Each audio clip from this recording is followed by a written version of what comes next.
everyone! Welcome back to our YouTube channel. Today, we are going to learn something about Philippine history again. Are you ready? Let's go!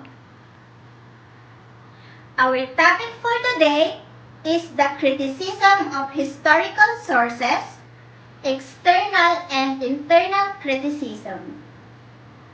Criticism of historical sources involves evaluating the credibility, reliability, and biases of primary and secondary sources used for historical study.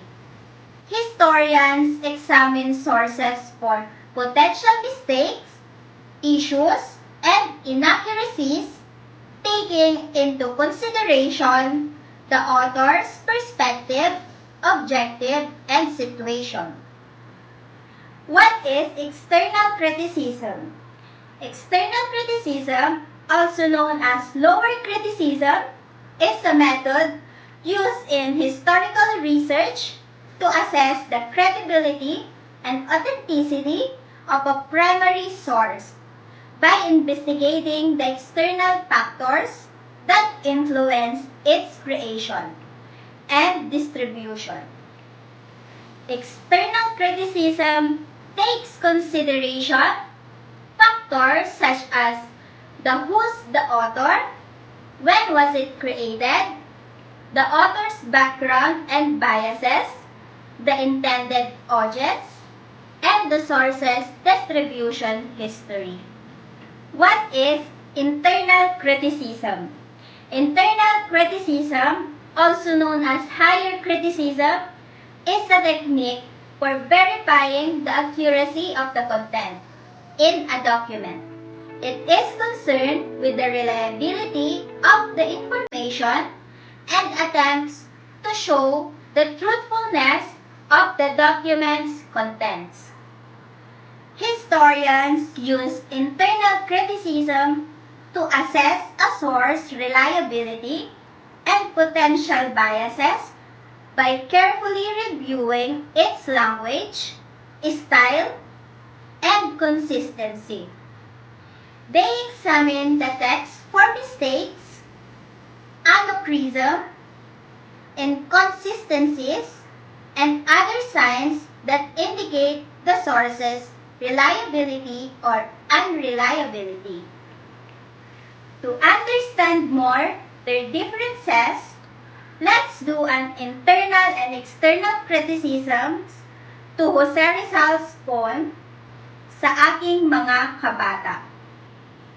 If we are going to apply external criticism to Rizal's poem, we are going to critique its following external factors.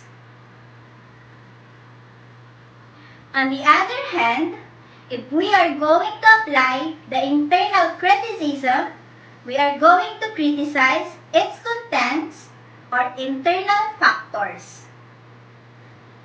For example, some scholars have been analyzing Dr. Jose Rizal's famous poem, Sa Aking Mga Kabata. In recent years, some Philippine history scholars believe it is impossible for Rizal to have written the poem when he was only 8. The argument is that Rizal was unfamiliar with the term kalayaan when writing this poem. In a letter to his brother Pasiano, Rizal expressed difficulty finding a suitable word for the German definition of free hate.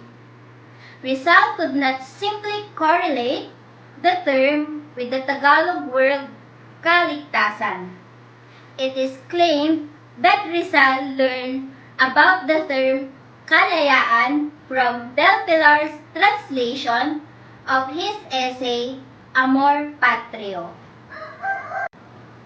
Remember, internal criticism investigates the inner components of a piece of writing, such as topics, language, and structure, whereas external criticism evaluates the work in light of external factors such as the author's biography, time period, and social factors.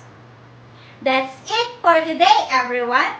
I hope you have learned something.